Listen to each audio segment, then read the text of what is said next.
Bugun men pensiya oladigan har bir inson uchun juda muhim mavzuni tushuntiraman. O'yindash avgustdan keyin eski tartibdagidek beparvo yurish, pul o'zi tushaveradi. Hujjatlarni keyin ko'ramiz. Karta kimning qo'lida bo'lsa ham farqi yo'q degan yondashuv endi xavfli bo'lib qoladi. Bu gap faqat yoshga doir pensiya oladiganlarga emas, nogironlik pensiyasi, boquvchisini yo'qotganlik pensiyasi, nafaqa va ijtimoiy to'lov oladigan oilalarga ham tegishli. Men bu videoda sizga oddiy tilda tushuntiraman. Oldin qanday edi, endi nima o'zgaradi? Kim xavotir olishi kerak, kim xotirjam bo'lishi mumkin?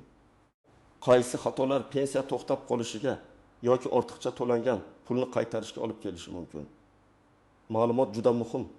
Shuning uchun videoni oxirigacha ko'ring. Hozirning o'zida kanalga obuna bo'ling, like bosing. Chunki bunday tushuntirishlar aynan sizning pulingiz, huquqingiz va tinchligingiz uchun kerak. Avvalgi yillarda ko'p pensionerlar pensiya masalasiga juda sodda qarashardi. Odam pensiyaga chiqqan bo'lsa, bir marta hujjat topshirgan bo'lsa, keyin har oy pul tushadi. Tamom deb o'ylardi. Ko'pchilik karta muddatiga qaramasdi, yashash joyi o'zgarsa xabar bermasdi. Nogironlik guruhi muddati tugayotganini unutardi. Ishlay boshlasa ham bu ma'lumot tizimda qanday ko'rinishini o'ylamasdi. Ayrim hollarda pensioner chet elga chiqib ketgan bo'ladi. Karta esa qarindoshda qoladi. Kimdir vafot etgan odamning kartasidan hali ham pul yetishga uringan holatlar ham uchraydi. Bularning hammasi oldin ham qonuniy muammo edi, lekin tekshiruvlar sekinroq. Ma'lumot almashinuv sustroq bo'lgani uchun ko'p narsa kech aniqlanardi. Endi esa vaziyat boshqacha. 17 avgustdan keyin pensiya va nafaqa to'lovlari bo'yicha nazorat, ma'lumotlarni solishtirish, karta va shaxsni aniqlash, yashash holati va huquqiy asoslarni tekshirish kuchaytiriladi. Men buni oddiy qilib aytsam, tizim pensioner bor, huquqi bor, ma'lumotlari to'g'ri, kartasi faol, hisob raqami mos, ortiqcha to'lov yo'qmi degan savollarni ancha tez va aniq tekshiradi. Oldingidek yillar davomida xato yig'ilib, keyin birdan katta qarz chiqishi ehtimoli kamayadi, lekin shu bilan birga hujjati noto'g'ri, ma'lumoti eskirgan yoki ogohlantirishlarga beparvo qaragan odamning puli vaqtincha to'xtab qolishi mumkin.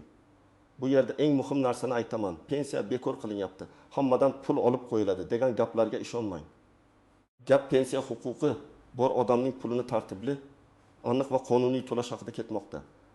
Agar sizning hujjatlaringiz joyida bo'lsa, karta faol bo'lsa, siz haqingizdagi ma'lumotlar to'g'ri bo'lsa, qo'rqadigan narsa yo'q. Ammo kichik xatoga ham befarq bo'lmaslik kerak. Birinchi navbatda pensiya oladigan har bir kishi o'zining to'lov usulini tekshirishi kerak. Siz pensiyani bank kartasiga olasizmi? Pochta orqali olasizmi? Ishonchnoma orqali boshqa odam olib beradimi? Yoki ijtimoiy karta, bank hisob raqami orqali tushadimi? Bularning har biri bo'yicha alohida e'tibor talab qilinadi. Masalan, bank kartangiz muddati tugagan bo'lsa, pensiya hisoblangan bo'lsa ham pul karta orqali sizga yetib bormasligi mumkin. Ba'zi odamlar pensiyam kamayib qoldi deb o'ylaydi. Aslida esa karta bloklangan, SMS xabarnoma ishlamayapti yoki bank ilovasida hisob ko'rinmayapti. Misol keltiraman.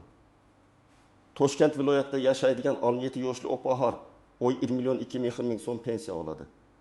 Kartasining muddati iyul oyida tugagan, lekin u buni sezmagan. Avgust oyida pensiya hisoblangan. Ammo karta faol bo'lmagani uchun pulni yecha olmagan. Opa pensiyam to'xtadi deb xavotirga tushgan. Aslida pensiya jamg'armasida muammo yo'q, bank kartasini yangilash kerak bo'lgan. Shunday vaziyatda odam avval bankka borib, kartani yangilaydi, keyin pensiya tushumini tekshiradi. Agar bankda ham, pensiya jamg'armasida ham ma'lumotlar mos bo'lsa, pul odatda qayta tushadi yoki mavjud hisobda ko'rinadi. Ikkinchi muhim masala, yashash joyi va ro'yxat ma'lumotlari. Pensioner bir tumandan boshqa tumanga ko'chsa, vaqtincha boshqa farzandning uyida yashasa, doimiy ro'yxati o'zgarsa, bu ma'lumotlar pensiya ishiga ta'sir qilishi mumkin. Ayniqsa pochta orqali pensiya oladiganlar uchun bu juda muhim. Chunki pochta xodimi eski manzilga boradi, odam u yerda yo'q, keyin oluvchi topilmadi degan holat paydo bo'ladi. 1 oy, 2 oy shunday davom etsa, to'lov tekshiruvga tushishi mumkin. Misol uchun, Farg'onadan Samarqandga qizning uyiga ko'chib ketgan 72 yoshli ota pensiyani pochta orqali olgan. U ro'yxatni o'zgartirmagan. Pensiya jamg'armasiga ham xabar bermagan. Pochta eski manzilga borgan, ota yo'q. Keyin qarindoshlar pensiya kelmayapti deb shikoyat qilgan.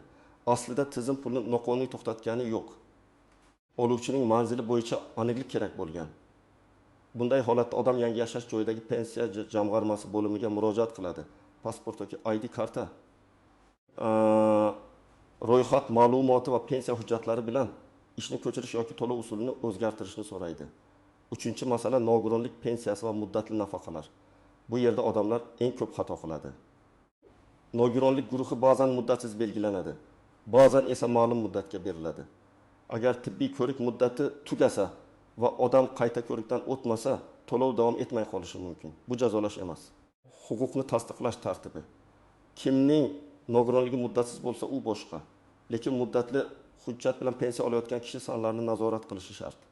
Masalan, ikki guruh nogironligi bo'yicha oyiga 980 ming so'm oladigan fuqaroning tibbiy xulosasi 25 avgustda tugaydi. U keyingi oy borarman deb yuradi. 28 avgustdan keyin tizimda huquq muddati tugagani ko'rinadi. Natijada sentabr to'lovi to'xtab qolishi yoki vaqtincha ushlanishi mumkin. Keyin u tibbiy ko'rikdan o'tib hujjatni tiklaydi. Agar huquqi uzluksiz tasdiqlansa, ayrim holatlarda to'lov qayta hisoblanishi mumkin. Lekin buning uchun vaqt, asab, navbat, ariza kerak bo'ladi. Shuning uchun men doim aytaman, tibbiy xulosa muddatini telefoningizga yozib qo'ying, farzandingizga eslatma qildiring. Muddati tugashidan oldin harakat qiling. 4-masala, boquvchisini yo'qotganlik pensiyasi. Bu to'lov ko'pincha bolalar, o'quvchilar, talabalar bilan bog'liq bo'ladi. Agar bola 29 yoshga to'lsa, o'qishni davom ettirsa, ayrim hollarda o'qish joyidan ma'lumotnoma kerak bo'ladi. Agar u o'qishni tashlasa, akademik ta'til olsa, ishlashni boshlasa yoki ta'lim shakli o'zgarsa, bu pensiya huquqiga ta'sir qilishi mumkin. Odamlar esa oldin tushayotgan edi-ku deb o'ylab yuradi. Tizim ma'lumotlarni solishtirganda ortiqcha to'lov chiqishi mumkin. Oddiy misol, ona 2 farzandi uchun boquvchisini yo'qotganlik pensiyasi oladi. Katta farzandi 8 yoshga to'lib, kollej yoki universitetda o'qishni davom ettirsa, hujjat vaqtida topshirilishi kerak. Agar ma'lumotnoma topshirilmasa, tizim uni huquqi tugagan deb ko'rishi mumkin. Aksincha, bola o'qimayotgan bo'lsa-yu, ona eski tartibda pul olib yursa, keyin ortiqcha to'langan summa qarz sifatida chiqarilishi ehtimoli bor. 6 oy davomida oyiga 600 ming so'mdan ortiqcha to'lov bo'lsa, bu 3 million 600 ming so'm bo'ladi. Bu pulni keyin birdan qaytarish ko'pchilik oila uchun og'ir. Agar siz yoshga doir pensiya olsangiz, hujjatlaringiz to'liq bo'lsa, pasport yoki ID kartangiz amalda bo'lsa, bank kartangiz faol bo'lsa, yashash manzilingiz va telefon raqamingiz to'g'ri bo'lsa, hech qanday shubhali ishonchnoma yoki boshqa odam nomidagi karta ishlatilmayotgan bo'lsa, katta xavotirga o'rin yo'q. Siz faqat nazorat qilib turasiz. Pul tushdimi? Miqdor o'zgarmadimi? Bank xabarnomasi keldimi? Pensiya jamg'armasidan chaqiruv yoki xabar bo'ldimi? Kim ko'proq e'tiborli bo'lishi kerak? Birinchidan, nogironlik pensiyasi oluvchilar, ayniqsa guruhi muddatli bo'lganlar. Ikkinchidan, boquvchisini yo'qotganlik pensiyasi olayotgan oilalar. Uchinchidan, chet elga uzoq muddatga ketgan pensionerlar. To'rtinchidan, pensiyani boshqa odam orqali ishonchnoma bilan olayotganlar. Beshinchidan, kartasi eski, muddati tugagan yoki telefon raqami o'zgargan fuqarolar. Oltinchidan, ishlayotgan pensionerlar. Chunki ayrim qo'shimcha to'lovlar va ustamalar bo'yicha mehnat faoliyati ma'lumotlari ahamiyatga ega bo'lishi mumkin. Endi ko'pchilik bilmaydigan nozik jihatlarga o'tamiz. Birinchi tuzoq karta onamnikida, pulni yechib beraman, muammo yo'q degan qarash. Agar pensionerning o'zi rozi bo'lsa, farzandi bankomatdan pul yechib berishi hayotda uchraydi. Lekin karta paroli SMS kodi bank ilovasi begona odam qo'lida bo'lishi xavfli. Ertaga pul yo'qolsa, kim javob beradi? Pensionerning o'zi bankka bormagan, shikoyat qilmagan. Kodlarni bergan bo'lsa, isbotlash qiyinlashadi. Bundan tashqari, pensioner vafot etgandan keyin kartadan pul yechish mutlaqo xavfli va noqonuniy oqibatlarga olib kelishi mumkin. Vafot sanasidan keyin hisoblangan yoki noto'g'ri yechilgan pul qaytariladi. Ikkinchi tuzoq, ishonchnoma muddati. Ba'zi pensionerlar yotib qolgan, kasal yurishga qiynaladi. Ular farzandiga yoki qarindoshiga pensiyani olish uchun ishonchnoma beradi. Ishonchnoma muddati tugagan bo'lsa, bank yoki pochta pul bermasligi mumkin. Odamlar buni pensiya to'xtadi deb tushunadi. Aslida vakolat tugagan bo'ladi. Ishonchnomada kimga, qancha muddatga, qaysi to'lovlarni olish huquqi berilgani aniq yozilishi kerak. Agar pensionerning sog'lig'i og'ir bo'lsa, notariusni uyga chaqirish imkoniyatlari haqida so'rash mumkin. Uchinchi nozik jihat ortiqcha to'lov. Pensiya tizimida ba'zan odamning aybi bilan, ba'zan ma'lumot kechikishi sababli ortiqcha pul to'lanishi mumkin. Masalan, nogironlik muddati tugagan, lekin tizimda to'lov yana bir oy o'tib ketgan. Yoki boquvchisini yo'qotganlik pensiyasida bola o'qishni to'xtatgan, lekin ma'lumot vaqtida kelmagan. Keyin tekshiruvda sizga ortiqcha to'langan deyiladi. Ko'pchilik men so'ramadim-ku, o'zingiz berdingiz deydi. Lekin qonuniy asos bo'lmasa, ortiqcha to'lovni qaytarish talabi qo'yilishi mumkin. Shuning uchun har qanday o'zgarishni yashirmaslik kerak. 4-masala pensiya miqdorining o'zgarishi. Ba'zi pensionerlar bir oy pul biroz kam tushsa, darrov kesib tashlashdi deydi. Har doim sababini aniqlash kerak. Bank komissiyasi bormi? Qarzdorlik ushlanyaptimi? Aliment yoki ijro hujjati bormi? Oldingi ortiqcha to'lov bosqichma-bosqich ushlanyaptimi? Qo'shimcha to'lov muddati tugadimi? Bularning hammasi tekshiriladi. Masalan, pensioner 20 million 500 ming so'm olgan, keyingi oy 20 million 300 ming so'm tushgan. Farq 5 ming. Bu tizim xatosi ham bo'lishi mumkin. Lekin sud ijrochisi orqali kelgan qarzdorlik ushlanmasi ham bo'lishi mumkin. Shuning uchun bankdan ko'chirma, pensiya jamg'armasidan hisob-kitob ma'lumotini olish kerak. 5-nozik jihat chet elga chiqish. Agar pensioner vaqtincha mehmondorchilikka yoki davolanishga ketsa, bu alohida holat. Lekin uzoq muddat boshqa davlatda yashayotgan bo'lsa, pensiya to'lovi, tasdiqlovchi hujjatlar, hayot ekanlik ma'lumotlari, bank operatsiyalari bo'yicha savollar paydo bo'lishi mumkin. Men bunday odamlarga maslahatim: ketishdan oldin o'z tumaningizdagi pensiya jamg'armasiga borib, men falon muddatga chet elga chiqyapman, pensiyam bo'yicha qanday tartib bor deb yozma yoki rasmiy javob oling. Og'zaki gapga suyanmang. Chunki keyin turli talqinlar bo'lishi mumkin. 6-masala firibgarlar. 15 avgust yangi tartib pensiya tekshiruvi degan gaplar tarqalganda firibgarlar faollashadi. Ular telefon qilib, pensiyangiz to'xtab qolmasligi uchun karta raqamingizni ayting, SMS kodini yuboring, ariza rasmiylashtirib beramiz, plastikingizni yangilaymiz, jarimani to'lamasangiz pensiya yopiladi deyishi mumkin. Hech qachon SMS kod, bank karta paroli, ilova kodi, pasport rasmi, selfie, elektron imzo kalitini begona odamga bermang. Pensiya jamg'armasi yoki bank xodimi sizdan SMS kod so'ramaydi. Agar shubhali qo'ng'iroq bo'lsa, telefonni qo'ying va rasmiy raqamga o'zingiz qayta qo'ng'iroq qiling. Endi eng kerakli qism nima qilish kerak? Men sizga bosqichma-bosqich reja beraman. Birinchi qadam, hujjatlaringizni tekshiring. Pasport yoki ID karta amaldami? Muddati tugamaganmi? Familiya, ism, tug'ilgan sana to'g'rimi? Yashash manzili to'g'ri ko'rsatilganmi? Agar pasport almashtirilgan bo'lsa, pensiya ishida eski ma'lumot qolmaganiga ishonch hosil qiling. Ayniqsa ayollar familiya o'zgartirgan bo'lsa, nikoh yoki ajrimdan keyingi hujjatlar mos kelishi kerak. Ikkinchi qadam, bank kartangizni tekshiring. Karta muddati qachon tugaydi? SMS xabarnoma ulanganmi? Telefon raqamingiz o'zingizniki va faolmi? Karta bloklanmaganmi? Bank ilovasiga kira olasizmi? Agar pensioner telefondan foydalana olmasa, farzandi yordam bersin. Lekin kodlarni hammaga tarqatmasin. Bankka borayotganda pasport yoki ID karta va telefonni olib boring. 3-qadam. Pensiya jamg'armasidagi ma'lumotlaringizni aniqlang. O'z tuman yoki shahar bo'limiga borib, mening pensiya to'lovim bo'yicha ma'lumotlarim to'g'rimi, to'lov usulim, manzilim, telefon raqamim, karta hisobim mosmi deb so'rang. Agar imkon bo'lsa yozma ariza qoldiring. Arizada shunday yozish mumkin: mening pensiya to'lovlarim bo'yicha shaxsiy ma'lumotlarim, to'lov usulim va hisob raqamimni tekshirib, mavjud xatoliklar bo'lsa tuzatib berishingizni so'rayman. Ariza topshirganda nusxasiga kirim raqami qo'ydirib oling.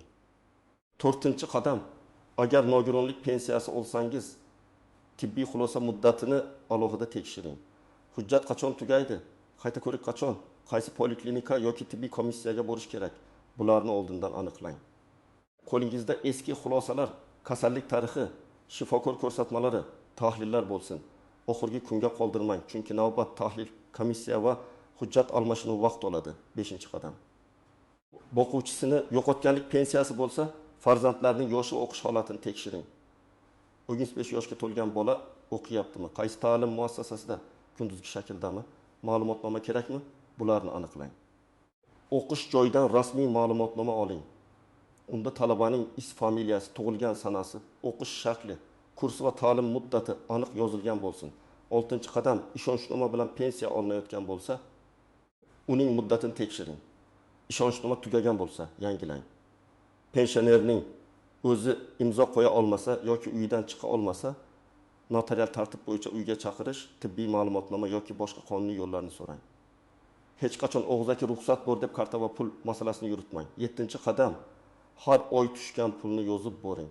Daftarga oy nomi, tushgan summa, sana va agar ushlanma bo'lsa sababini yozing. Masalan, avgust 20 ming so'm 25 avgustda tushdi. Sentabr 7 ming so'm, 20 ming so'm ushlanma sababini aniqlash kerak. Bu oddiy daftar keyin katta yordam beradi. Chunki shikoyat qilganda aniq raqam va sana bilan gapirasiz. 8-qadam, muammo bo'lsa, darrov ijtimoiy tarmoqqa yozishdan oldin rasmiy yo'l bilan aniqlang. Avval bankdan ko'chirma oling. Keyin pensiya jamg'armasiga murojaat qiling. Agar javob qoniqtirmasa, yuqori turuvchi tashkilotga yoki yagona murojaat tizimlari orqali ariza bering. Arizada hissiyot emas, fakt yozing. Qaysi oy, qancha summa, avval qancha olgansiz, qaysi hujjatlaringiz bor, nimani so'rayapsiz. 9-qadam. Firibgarlardan ehtiyot bo'ling. Agar kimdir sizga bugundek avgustdan keyin pensiyangizni saqlab qolish uchun mana bu havolaga kiring desa, kirmang. Karta raqamingizni ayting desa, aytmang. SMS kodini o'qib bering desa, bu firibgar ekanini biling. Rasmiy idoralar muhim ishni Telegramdagi noma'lum profil orqali hal qilmaydi. 10-qadam, oiladagi keksalarga yordam bering. Ko'p buvilar va bobolar telefon, karta, ariza, bank ilovasi, muddatli hujjat masalasini tushunmasligi mumkin. Farzandlar, nevaralar, qo'shnilar yordam berish kerak. Lekin yordam degani ularning pulini nazoratsiz ishlatish emas. Hamma narsa pensionerning roziligi, hujjat va qonuniy tartib bilan bo'lishi kerak. Tasavvur qiling, 70 yoshli pensioner har oy 1 million 800 ming so'm oladi. U yaqinda telefon raqamini almashtirdi, lekin bank va pensiya jamg'armasiga xabar bermadi. Eski raqam boshqa odamga o'tib ketdi. Bank xabarlari, tasdiqlash kodlari chalkashishi mumkin. Bu juda xavfli. Bunday holatda darhol bankka borib telefon raqamini yangilash. Keyin pensiya bo'limida aloqa ma'lumotlarini tekshirtirish kerak. Yana bir vaziyat, pensioner ishlay boshladi. Yoshga doir pensiya oluvchilar ko'p hollarda ishlashi mumkin, lekin ayrim ustamalar, kompensatsiyalar yoki boshqa ijtimoiy to'lovlarda ish holati ahamiyatli bo'lishi mumkin. Shuning uchun ishlasam pensiyamni butunlay olib qo'yishadi deb qo'rqmaslik kerak, lekin hech kim bilmaydi deb yashirish ham kerak emas. Rasmiy ma'lumotni oling. Shunda keyin ortiqcha to'lov yoki qarzdorlik chiqmaydi. Yana bir misol. Pensioner vafot etdi. Oila esa bu oy pensiyasi baribir tushgan ekan deb kartadan pul yechdi. Bu juda katta xato. Vafotdan keyingi to'lovlar bo'yicha alohida tartib bor. Dafn puli, meros, hisobdagi qoldiq kabi masalalar qonuniy rasmiylashtiriladi. Kartadan shunchaki pul yechish keyin qaytarish talabi nizolar va javobgarlikka olib kelishi mumkin. Shuning uchun bunday og'ir vaziyatda ham avval FHDYO, bank va pensiya jamg'armasi orqali rasmiy tartibni bajaring. Demak, bugun avgustdan keyin asosiy o'zgarish shuki, pensiya va nafaqa to'lovlarida eski beparvolik bilan yurish xavfli. Hujjatlar, karta, manzil telefon raqami, nogironlik muddati, o'qish ma'lumotnomasi, ishonchnoma hammasi joyida bo'lishi kerak. Kimning huquqi aniq va hujjati to'g'ri bo'lsa, u xotirjam bo'lishi mumkin. Kimning ma'lumotida xato, muddati tugagan yashirilgan o'zgarish bo'lsa, hozirdan harakat qilgani ma'qul. Men sizga tavsiya qilaman. Bugunoq kartangiz muddatini tekshiring. Hujjatlaringizni ko'rib chiqing. Kerak bo'lsa, pensiya jamg'armasiga boring, bankdan ko'chirma oling. Nogironlik yoki o'qish hujjatlarini yangilang. Bir kunlik harakat keyingi oyda pensiyasiz qolish xavfini kamaytiradi. Sizning hududingizda pensiya to'lovlari bo'yicha qanday muammolar bo'lyapti? Pul vaqtida tushyaptimi? Karta yoki hujjat bo'yicha qiyinchilik bo'ldimi? Fikringizni izohlarda yozing. Boshqalarga ham foydasi tegadi. Videoni foydali deb bilsangiz, like bosing, yaqinlaringizga yuboring va kanalga albatta obuna bo'ling.